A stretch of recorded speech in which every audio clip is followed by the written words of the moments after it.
এই নাও। যা যা নিয়ে আসতে বলছিলাম সব নিয়ে আসছো? হ্যাঁ, নিয়ে এসেছি।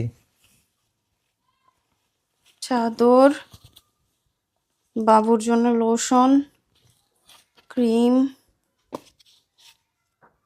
আমার সানস্ক্রিন যেটা লিখে দিছিলাম। তুমি যে সানস্ক্রিনের কথা বলছো ওটা তো 3,000 টাকা উপরে দাম। এই মুহূর্তে তো আমার কাছে টাকা নেই, আমি একদম শূন্য। তোমার কাছে কখন টাকা থাকে বলো তো? যখনই কিছু আনতে বলবো তখনই তোমার কাছে টাকা থাকে না। টাকা নেই, টাকা নেই, টাকা নেই, শুনতে আর ভালো লাগতেছে না সব। এই, তুমি উঠবে না? সকালে নাস্তা তৈরি করবে না?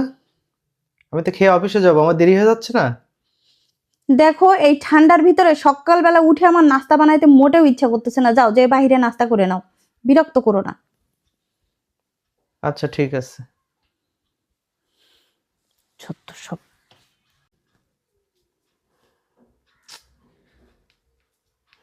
রাত 1টা বেজে গেল, এখনো বাসায় আসলো না।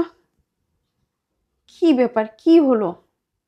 সারাদিন আমার ফোনও রিসিভ করলো না, একটা ফোনও দিল না, এখন ফোন বন্ধ পাচ্ছি। মানে কি, কোথায় গেল? ও তো আমাকে এভাবে একা ফেলে কোথাও থাকে না। বাবুর কথাও জিজ্ঞাসা করলো না সারাদিন। কি করব এখন? এত রাতে কোথায় খুঁজবো ওকে আমি? আমি কিচ্ছু বুঝতে পারছি না কি করব। দেখি, আম্মুকে একটা ফোন দেই।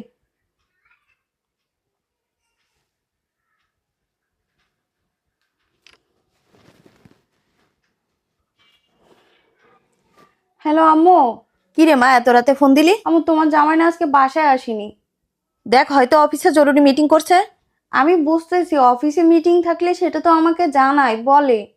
তুই শুধু শুধু চিন্তা করছিস, হয়তো মিটিং করছে। আজকে বলেনি আমায় কিচ্ছু। মিটিং হলে আমাকে বলতো যে আজকে মিটিং আছে, আমার দেরি হবে আসতে। তাহলে আর কোথায় যেতে পারে? তুই কি ফোন করে দেখেছিস? আমি বুঝতে পারছি না, সারাদিন বাসায় তো মানে ফোন টোনও দেয়নি। আমি ফোন দিলাম, রিসিভ করেনি, আর এখন হচ্ছে তার ফোনও বন্ধ। আমি বুঝতেছি না কোথায় গেছে, কি হয়েছে। আমার না ভীষণ টেনশন হচ্ছে আম্মু। আচ্ছা আচ্ছা, এত টেনশন করিস না। আগে বল, তোর সাথে কি কোনো ঝামেলা হয়েছে? গ্যাঞ্জাম করছিস জামাইয়ের সাথে? না, তার সাথে তো আমার তেমন কিছু হয়নি, বা কোনো কথা কাটাকাটি বা ঝগড়া এরকম কিছুই তো হয়নি। তাহলে? হ্যাঁ, ঝগড়া তো মাঝে হয়েছিল, আর এমনি। আর আর কি ঠিক কিছু হয়েছে? আমাকে বল আগে। না, গতকাল রাতে আমি ওকে একটা সানস্ক্রিন নিয়ে আসতে বলছিলাম আমার জন্য, তো বাকি জিনিসগুলো নিয়ে আসছিল, ওইটা নিয়ে আসি না, ওর জন্য আমি একটু রাগ করছিলাম। এই ছাড়া তো কিছু হয়নি। হ্যাঁ হ্যাঁ, জানি তো। ভুল করবি আবার বলবি কিচ্ছু হয়নি। জামাই নিশ্চয়ই রাগ করছে। হ্যাঁ, ও একটু আপসেট ছিল। আর সকালবেলা উঠে আমার বলছিল নাস্তা বানাই দিতে, আমি আর কি ঠান্ডার ভিতরে উঠি নাই নাস্তা বানানোর জন্য। উঠিসনি কেন? আমি তো বুঝতে পারি নাই আম্মু। বুঝতে পারিসনি মানে? কেন, তুই কি ছোট নাকি যে তুই এখনো কিছুই বুঝিস না? তোর স্বামী কিসে খুশি হয়, কিসে রাগ হয়, এগুলো তুই বুঝবি না? তোর তো এগুলো বোঝা উচিত। এর জন্যই তো ছেলেটা রাগ করে বাড়ি আসেনি। আচ্ছা, তুমি আমাকে না বকে একটু বলো না, আমি এখন কি করব? আমি তো বুঝতে পারতেছি না আমি কি করব। তার ফোন বন্ধ, কোথাও খুঁজে পাচ্ছি না, আমি কি করব কিছু বুঝতেছি না। কতবার তোকে বলেছি যে ওর সাথে খারাপ ব্যবহার করিস না, এত প্রেশার দিস না। শুনিস আমার কথা? আচ্ছা, এক কাজ কর, ওর বন্ধুদের কারোর নাম্বার থাকলে একটু ফোন দে। আচ্ছা, এরকম করলে কবে তুই তোর স্বামীর মন থেকে একেবারে উঠে যাবি। তুমি ঠিক বলছো আম্মু। শোন মা, স্বামীর আর্থিক অবস্থা, মানসিক অবস্থা এবং পছন্দ অপছন্দ, এই তিনটা জিনিস সব সময় মেনে চলার চেষ্টা করবি। এমন ভুল আর করবি না। না না, আমি আর এরকম কখনো করব না।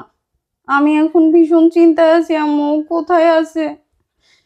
আমার না ভীষণ ভয় লাগতেছে। আচ্ছা, তুই ঠান্ডা হ, ভয় পাওয়ার কিছু নেই, চিন্তা করারও কিছু নেই। একটু লেট হয়েছে, ইনশাল্লাহ চলে আসবে।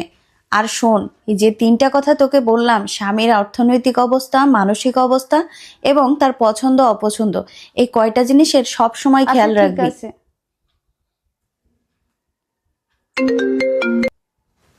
হ্যালো। হ্যালো। হ্যাঁ, কোথায় তুমি? এখন কয়টা বাজে?